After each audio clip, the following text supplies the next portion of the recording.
engkau lolos dari hukuman raja, maka kami semua juga akan lolos. Gunakanlah kecerdasanmu untuk mengelabui raja, jawab pengawal itu. Akhirnya Abu Nawas bersedia menerima tugas itu. Dengan memegang sebotol arak berwarna merah, ia menemui Raja Harun. Wahai Abu Nawas, apa yang engkau pegang itu? Tanya Raja Harun. Dengan gugup Abu Nawas menjawab, ini susu Baginda, rasanya enak sekali. Jawab Abu Nawas sekenanya, bagaimana mungkin air susu berwarna merah? Biasanya susu kan berwarna putih bersih, kata Raja Harun keheranan sambil mengambil botol yang dipegang Abu Nawas. Betul Baginda, semula air susu ini berwarna putih bersih. Saat melihat Baginda yang gagah rupawan, ia tersipu-sipu malu, dan menjadi merah merona. Jawab Abu Nawas yang mencoba mengambil hati Raja Harun. Mendengar jawaban Abu Nawas, Baginda pun tertawa dan meninggalkannya sambil geleng-geleng kepala. Raja Harun sebenarnya tahu bahwa yang di dalam botol itu adalah arak. Namun karena penyampaian Abu Nawas yang membanggakan hati, ia tidak memberikan hukuman kepada Abu Nawas. Baiklah, untuk kalian semua aku maafkan. Akan tetapi jika kalian ulangi lagi, maka hukumannya akan berlipat ganda. Titah sang raja. Akhirnya Raja Harun ar-Rasyid juga memberikan ampunan kepada para pengawal. Abu Nawas juga mendapatkan hadiah sejumlah beberapa dinar dari para pengawal, karena telah berhasil melaksanakan misinya. Nah, demikian sedikit hiburan cerita Abu Nawas. Di negeri Baghdad dahulu kala ada seorang menteri yang dikenal sangat jahat perangainya, sehingga ditakuti warganya, tidak bisa melihat perempuan cantik, terutama istri orang, pasti diambilnya. Apabila membeli suatu barang, ia tidak pernah mau membayar. Ihwal itu lama-kelamaan sampai juga ke telinga Abu Nawas sehingga membuat hatinya panas. Maka Abu Nawas pun pasang niat tidak akan meninggalkan daerah itu sebelum sang menteri menghembuskan nafas terakhir alias mati. Kemudian Abu Nawas berangkat ke tempat menteri itu tinggal dan sengaja menyewa rumah yang berdekatan untuk melakukan investigasi. Setelah beberapa hari bergaul dengan penduduk di situ, ia pun kenal dengan sang menteri dan bahkan bersahabat baik. Begitu baiknya pendekatan yang dilakukan sampai-sampai menteri itu tidak bisa mencium rencana busuk Abu Nawas.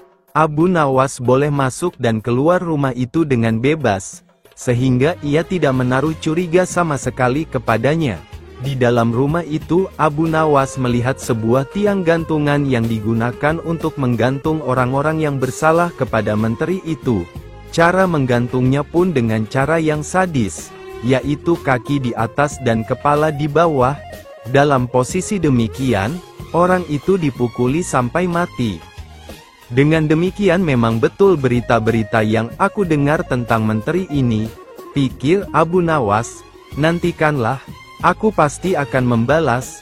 Hai orang muda, kata Abu Nawas, kepada seorang pemuda tampan yang sedang menggiring seekor lembu gemuk. Apakah lembu itu akan dijual? Pertemuan itu terjadi ketika Abu Nawas berjalan-jalan di sebuah sudut desa itu. Lembu ini tidak dijual, jawab si pemuda, karena ini warisan bapak hamba, lebih baik lembu itu dijual saja. Abu Nawas mencoba merayu, kalau laku dengan harga tinggi, kamu bisa berdagang sehingga uang itu menjadi banyak. Betul juga kata tuan, jawab si pemuda setelah berpikir sejenak. Namun untuk menjualnya hamba harus berkonsultasi dengan ibu di rumah. Kalau ibu setuju boleh tuan membelinya. Itu akan lebih baik, ujar Abu Nawas. Sementara anak muda itu pulang, Abu Nawas memeras otak. Ia akan berusaha memanfaatkan ketampanan wajah anak muda itu untuk melaksanakan rencananya. Hai menteriku, tunggulah bagianmu kelak, kata Abu Nawas dalam hati dengan perasaan geram. Ibu setuju menjual lembu ini, kata pemuda itu kepada Abu Nawas, setelah keduanya bertemu lagi.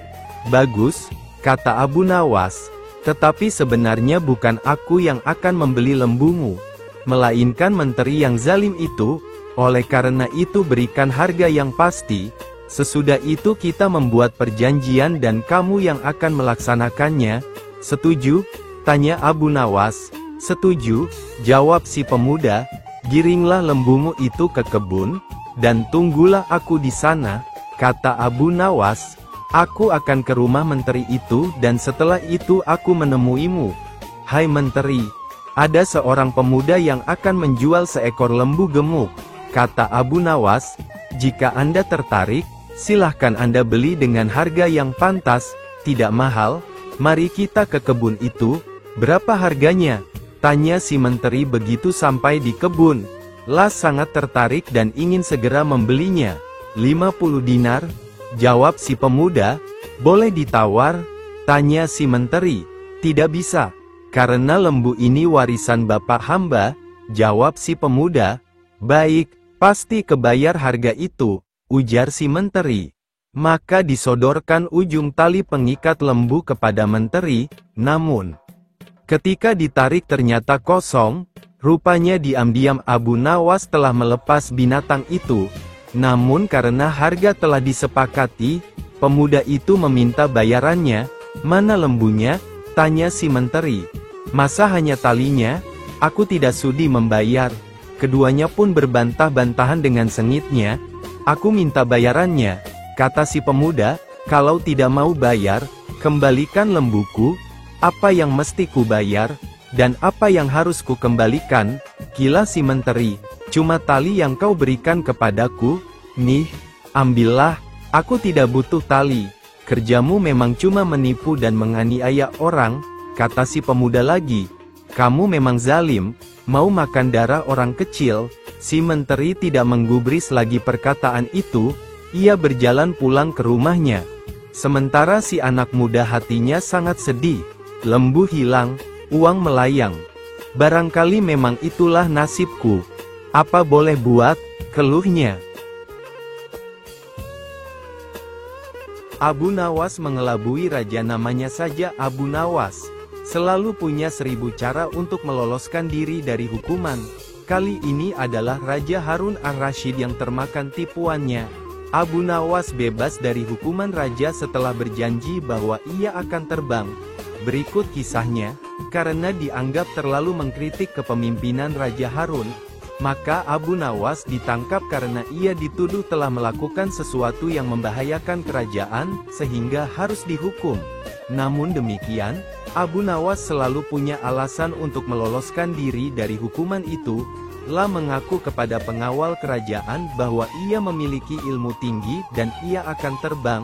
Kabar Abu Nawas akan terbang akhirnya terdengar oleh Raja Harun.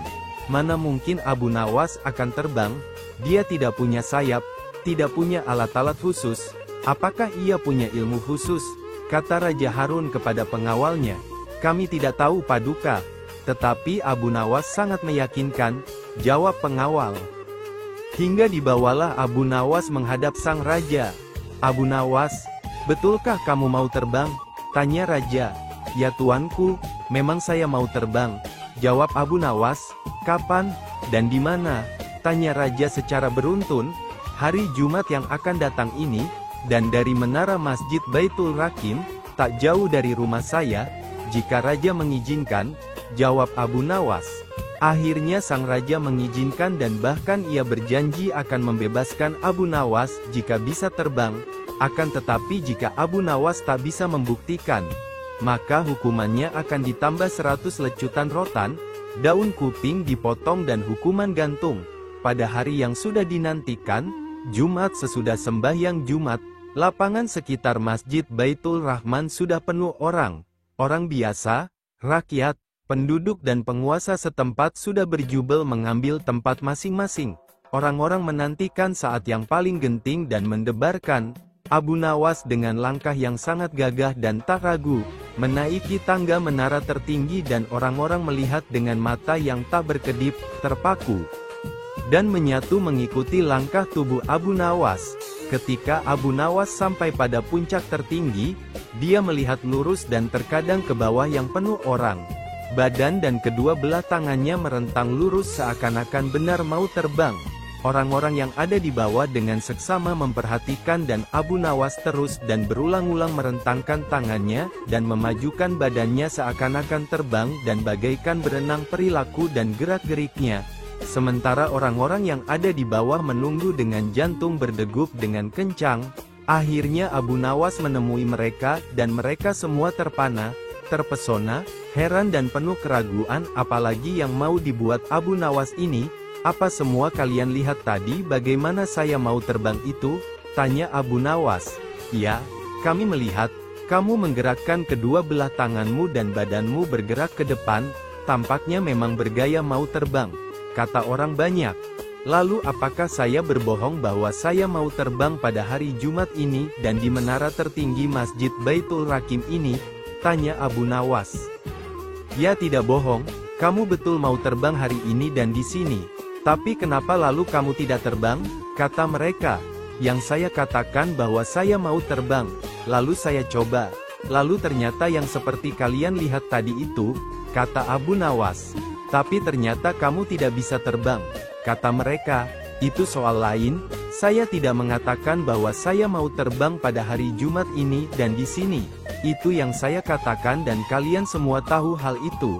Saya katakan bahwa saya mau terbang, hanya itu bukannya terbang, kata Abu Nawas. Orang-orang saling melihat dan mulut mereka bergumam.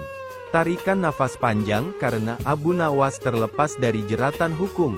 Orang-orang juga sama membenarkan bahwa Abu Nawas memang tidak berbohong. Dia melakukan semua yang dia pernah katakan, tidak berbohong dan menepati janji. Baginda Raja Harun al-Rasyid baru saja membaca sebuah kitab tentang kehebatan Raja Nabi Sulaiman yang mampu memerintahkan para jin untuk memindahkan singgasana Ratu Bilqis di dekat istananya.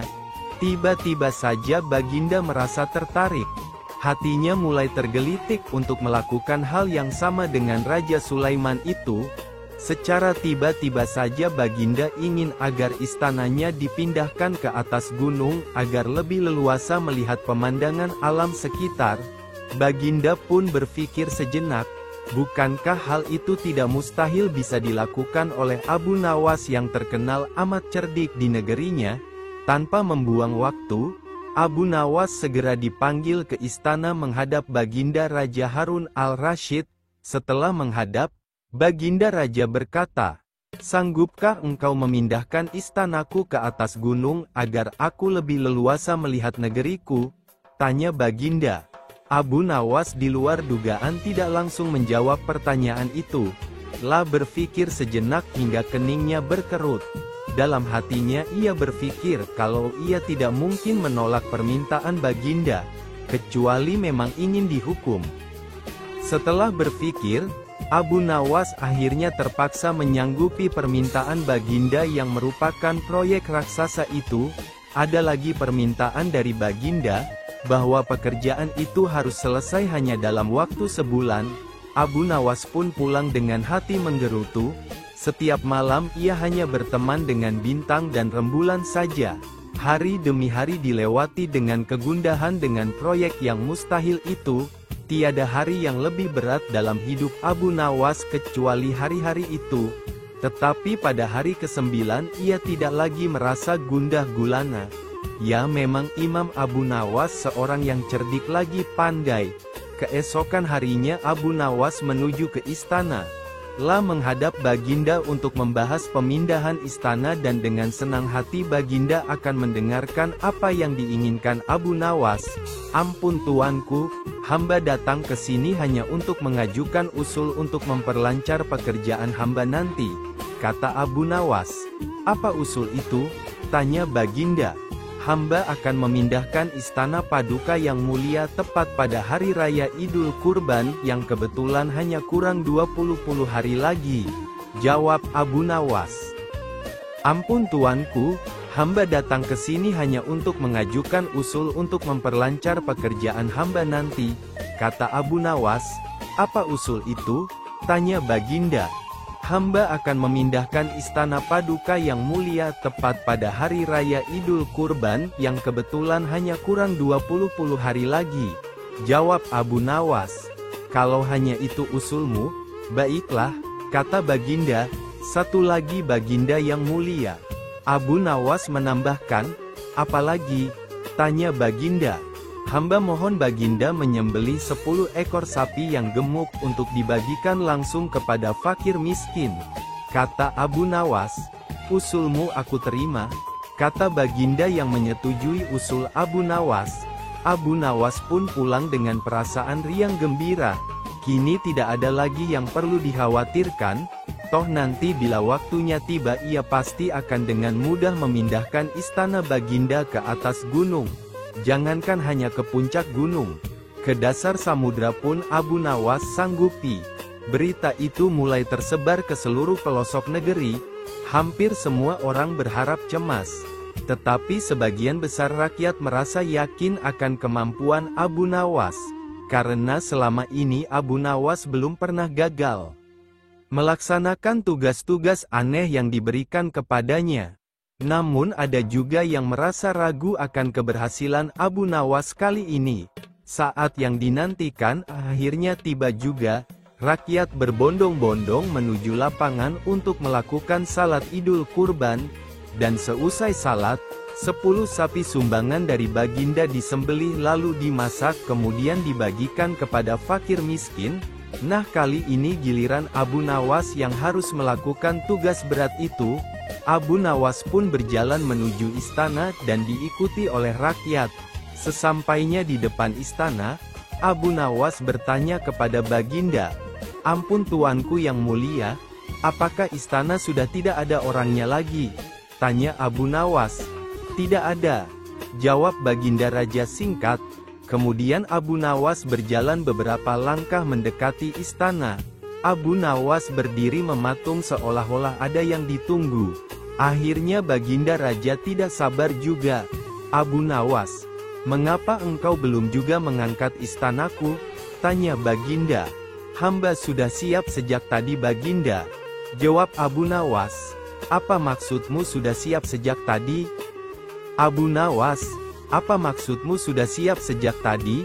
Kalau engkau sudah siap, lalu apa yang engkau tunggu? Tanya Baginda dengan heran. Hamba menunggu istana Paduka yang mulia diangkat oleh seluruh rakyat yang hadir untuk diletakkan di atas pundak hamba. Setelah itu, hamba tentu akan memindahkan istana Paduka yang mulia ke atas gunung sesuai permintaan Paduka. Jelas Abu Nawas. Baginda Raja yang mendengar penjelasan Abu Nawas ini merasa terpana. Dalam hati dia berpikir bahwa tiada mungkin seorang manusia pun di muka bumi ini yang menyamai kejayaan Raja Sulaiman. Betapa cerdiknya si Abu Nawas ini dengan alasan yang masuk akal. Masih ingatkan, pada saat Rasulullah yang pada waktu salat diganggu oleh jin Ifrit, dan beliau pun ingin menangkap Ifrit itu dan merantainya di tiang masjid, namun hal itu tidak beliau lakukan karena teringat akan doanya Raja Sulaiman yang merupakan raja dari segala raja yang tidak akan dimiliki oleh seorang pun setelah meninggalnya Nabi Sulaiman. Minta tolong pada lalat. Kisah Abu Nawas yang minta tolong pada lalat. Abu Nawas hanya tertunduk lesu dan sedih ketika mendengarkan penuturan istrinya. Tadi pagi beberapa pekerja dari kerajaan telah membongkar rumahnya dan mereka terus menggali tanpa bisa dicegah lagi. Mereka mengatakan bahwa tadi malam Baginda Raja bermimpi kalau di bawah rumah Abu Nawas terpendam emas dan permata yang tak ternilai harganya. Tetapi setelah mereka terus menggali ternyata emas dan permata itu tidak ditemukan. Baginda akhirnya meminta maaf kepada Abu Nawas dan bersedia mengganti kerugian. Inilah yang membuat hati Abu Nawas sedih. Lama Abu Nawas memeras otak, namun belum juga ia menemukan muslihat untuk membalas Baginda. Makanan yang dihidangkan istrinya tidak dimakan karena nafsu makannya lenyap. Malam pun tiba. Namun Abu Nawas tetap tidak beranjak dari tempat duduknya. Keesokan harinya Abu Nawas melihat lalat-lalat mulai menyerbu makanan Abu Nawas yang mulai basi. Tiba-tiba Abu Nawas tertawa riang. Tolong ambilkan kain penutup untuk makananku dan sebatang besi, kata Abu Nawas kepada istrinya. Untuk apa? Tanya istrinya. Membalas Baginda Raja. Jawab Abu Nawas. Dengan muka berseri-seri Abu Nawas berangkat menuju istana. Setibanya di istana, Abu Nawas membungkuk hormat dan berkata, "Ampun tuanku, hamba menghadap hanya untuk mengadukan perlakuan tamu-tamu yang tidak diundang. Mereka memasuki rumah hamba tanpa izin dari hamba dan berani memakan makanan hamba." Kata Abu Nawas mengadu, "Siapakah tamu-tamu yang tidak diundang itu wahai Abu Nawas?" Tanya Baginda. "Lalat-lalat ini, tuanku," jawab Abu Nawas. "Kepada siapa lagi kalau bukan kepada Baginda, hamba mengadukan perlakuan yang tidak adil ini," jelas Abu Nawas. "Lalu keadilan yang bagaimana yang engkau inginkan?" "Hamba hanya menginginkan izin tertulis dari Baginda sendiri agar hamba bisa dengan leluasa menghukum lalat-lalat itu." Baginda Raja tidak bisa menolak permintaan Abu Nawas karena pada saat itu para menteri sedang berkumpul di istana. Maka dengan sangat terpaksa Baginda membuat surat izin yang isinya memperkenankan Abu Nawas memukul lalat-lalat itu dimanapun mereka hinggap. Tanpa menunggu perintah, Abu Nawas mulai mengusir lalat-lalat di piringnya hingga mereka terbang dan hinggap di sana-sini. Dengan tongkat besi yang sudah dibawanya sejak tadi, Abu Nawas mulai mengejar dan memukuli lalat-lalat itu. Bahkan di kaca, Abu Nawas dengan leluasa memukul kaca itu hingga hancur. Kemudian vas bunga yang indah, kemudian patung hias sehingga sebagian dari istana dan perabotannya remuk diterjang tongkat besi Abu Nawas. Bahkan Abu Nawas tidak merasa malu memukul lalat yang hinggap di tempayan Baginda Raja. Baginda Raja tidak bisa berbuat apa-apa kecuali menyadari kekeliruan yang telah dilakukan terhadap Abu Nawas dan keluarganya. Dan setelah merasa puas, Abu Nawas mohon diri. Barang-barang kesayangan Baginda banyak yang hancur dan bukan itu saja, Baginda juga menanggung rasa malu. Abu Nawas pulang dengan perasaan lega. Istrinya pasti sedang menunggu di rumah untuk mendengarkan cerita apa saja yang dibawa dari istana. Pelajaran yang bisa kita petik dari kisah Abu Nawas kali ini adalah bahwa kita harus selalu minta izin jika bertamu ke rumah orang. Jangan main selonong saja dan jangan mentang-mentang memiliki kekuasaan yang tinggi. Pada suatu hari ayah Abu Nawas bernama Maulana yang sudah tua dan sakit parah, dan akhirnya meninggal dunia di istana. Ayah Abu Nawas adalah seorang kadi kerajaan yang juga menghambakan diri pada Baginda Raja Harun al-Rasyid. Abu Nawas dipanggil ke istana, lah diperintah Baginda untuk mengubur jenazah ayahnya itu sebagaimana adat Syekh Maulana. Apa yang dilakukan Abu Nawas hampir tiada bedanya dengan Kadi Maulana, baik mengenai tata cara memandikan jenazah hingga mengkafani, menyalati dan mendoakannya. Melihat itu, maka Baginda pun bermaksud mengangkat Abu Nawas menjadi pengganti ayahnya sebagai Kadi kerajaan. Kabar tentang akan dipilihnya sebagai Kadi menggantikan ayahnya pun sampai ke telinga Abu Nawas. Setibanya di rumah setelah selesai dari upacara pemakaman ayahnya, Abu Nawas pun tiba-tiba mulai bertingkah aneh, tidak seperti biasanya. Abu Nawas mengambil sepotong batang pisang dan mulai menunggangi pohon tersebut layaknya kuda sambil berlari-lari, berteriak-teriak. Kabar tentang akan dipilihnya sebagai Kadi menggantikan ayahnya pun sampai ke telinga Abu Nawas. Setibanya di rumah setelah selesai dari upacara pemakaman ayahnya, Abu Nawas pun tiba-tiba mulai bertingkah aneh, tidak seperti biasanya. Abu Nawas mengambil sepotong batang pisang dan mulai menunggangi pohon tersebut layaknya kuda sambil berlari-lari, berteriak-teriak. Melihat tingkah aneh Abu Nawas, orang-orang pun merasa sangat heran dan banyak di antara mereka menyangka jika Abu Nawas sudah gila. Pada hari berikutnya, Abu Nawas mengajak anak-anak kecil beramai-ramai menuju makam ayahnya dengan membawa segala macam alat-alat permainan. Sesampai di makam tersebut, ia kemudian mengajak anak-anak bermain rebana dan bersuka cita di atas kuburan ayahnya. Semua orang pun semakin heran atas kelakuan Abu Nawas itu. Mereka menganggap jika Abu Nawas sudah benar-benar menjadi gila karena kematian ayahnya. Pada suatu hari ada beberapa orang utusan dari Baginda Harun al-Rasyid datang menemui Abu Nawas.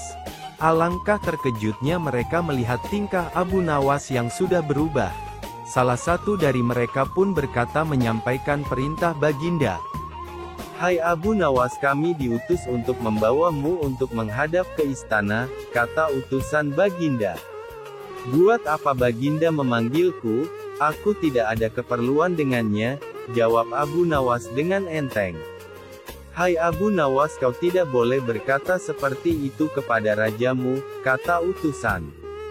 "Hai Tuan utusan, kau jangan banyak cakap. Cepat ambil ini kudaku ini dan mandikan di sungai supaya bersih dan segar," kata Abu Nawas sambil menyodorkan sebatang pohon pisang yang dijadikan kuda-kudaan. Para utusan hanya geleng-geleng kepala melihat kelakuan aneh Abu Nawas. "Abu Nawas, kau mau apa tidak menghadap Baginda?" kata utusan. "Katakan kepada rajamu, aku sudah tahu maka aku tidak mau," kata Abu Nawas. "Apa maksudnya Abu Nawas?" tanya utusan penasaran. "Sudah pergi sana, bilang saja begitu kepada rajamu," serga Abu Nawas sembari menyaruk pasir debu dan melemparnya ke arah para utusan. Mereka pun segera pergi meninggalkan Abu Nawas dan melaporkan kejadiannya pada Baginda Raja. Baginda begitu marah mendengar laporan utusan. "Kalian bodoh semua. Menghadapkan Abu Nawas kemari saja tak bisa. Cepat kembali ke rumah Abu Nawas. Bawa dia kemari dengan sukarela ataupun terpaksa," perintah Baginda. Para utusan pun kembali ke rumah Abu Nawas, dengan mengajak beberapa prajurit istana. Mereka kemudian membawa Abu Nawas dengan paksa dan dihadapkan pada Baginda. Namun lagi-lagi di depan Raja Abu Nawas bertingkah aneh, bahkan tambah ugal-ugalan, layaknya seorang yang benar-benar sudah gila. Abu Nawas bersikaplah sopan, tegur Baginda. "Ya Baginda, Baginda tahukah Anda apa Abu Nawas?" tanya Baginda. "Baginda, terasi itu asalnya dari udang, kurang ajar kau menghinaku Nawas," kata Baginda marah. "Tidak Baginda, siapa bilang udang berasal dari terasi?" Baginda merasa dilecehkan. Ia pun naik pitam dan segera memerintah kepada para pengawalnya untuk memukul Abu Nawas sebanyak 25 kali. Abu Nawas akhirnya lemas tak berdaya dipukuli pengawal raja. Usai dipukuli, Abu Nawas disuruh keluar dari istana. Abu Nawas pun segera beranjak keluar istana. Tetapi ketika sampai di pintu gerbang kota, ia dicegat oleh seorang penjaga. "Hai Abu Nawas, tempo hari dulu ketika kau hendak masuk ke kota ini kita pernah membuat perjanjian. Aku yakin engkau tidak lupa dengan janjimu bahwasanya jika engkau diberi hadiah oleh Baginda maka engkau berjanji akan membagi dua denganku. Nah, sekarang mana bagianku itu?" tanya penjaga pintu gerbang.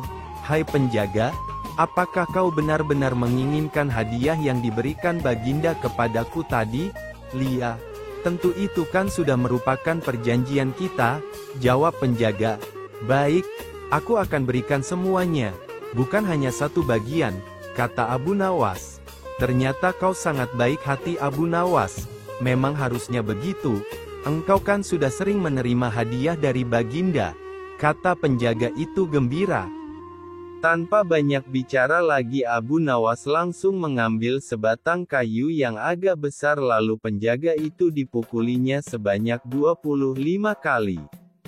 Penjaga itu menjerit-jerit kesakitan sampai lemah lunglai dan menganggap Abu Nawas telah menjadi gila. Setelah selesai Abu Nawas meninggalkannya begitu saja, ia terus melangkah pulang ke rumahnya. Sementara itu si penjaga pintu gerbang mengadukan nasibnya kepada Baginda Raja. "Ampun beribu ampun tuanku. Hamba datang kemari mengadukan Abu Nawas yang telah memukul hamba sebanyak 25 kali tanpa suatu kesalahan.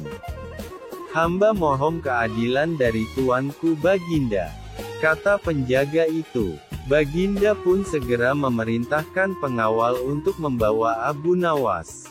Setelah Abu Nawas dihadapkan, ia ditanya, "Hai Abu Nawas, benarkah kau telah memukuli penjaga gerbang kota ini sebanyak 25 kali pukulan?"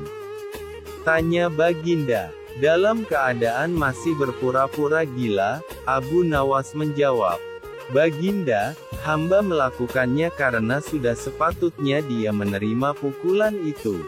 "Apa maksudmu?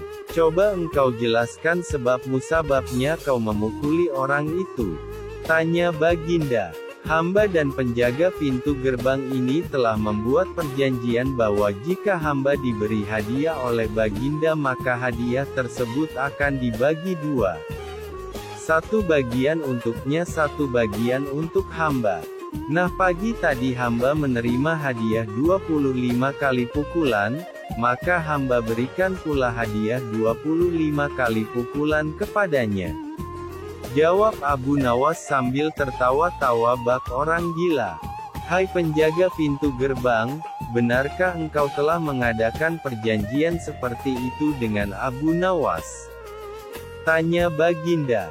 "Benar tuanku," jawab penunggu pintu gerbang.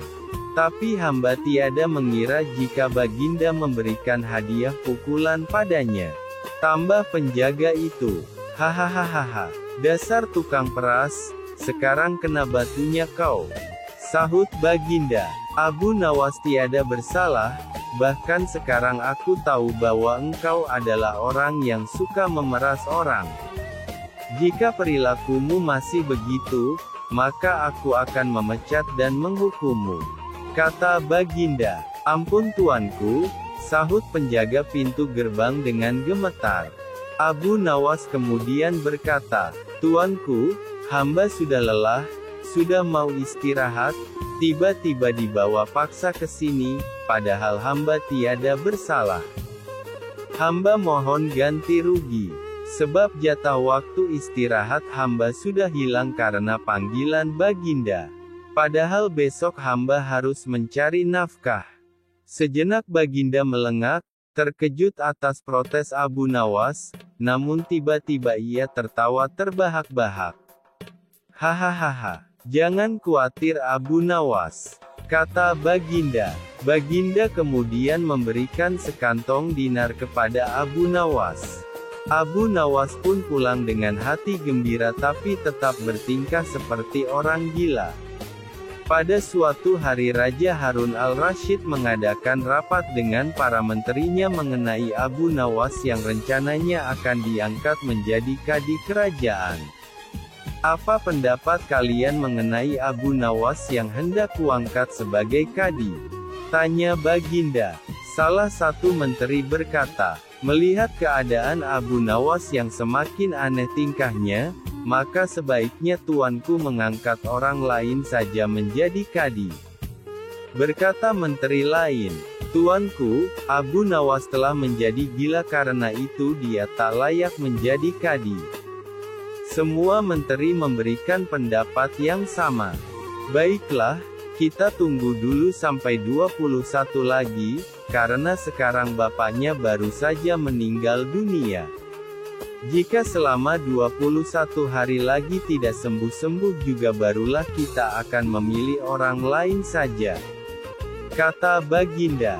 Sebulan lebih waktu berjalan, namun Abu Nawas masih bertingkah gila, maka Baginda pun mengangkat orang lain menjadi kadi kerajaan. Konon kadi yang dipilih seseorang bernama Polan, tidak lain memang merupakan orang yang sangat berambisi untuk menjadi kadi. Karena Abu Nawas tidak jadi diangkat, si Polan pun mempengaruhi orang-orang di sekitar Baginda untuk memilih dan mengangkatnya menjadi kadi.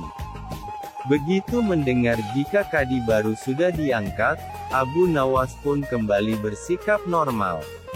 Ia sangat bersyukur karena terlepas dari bala yang mengerikan.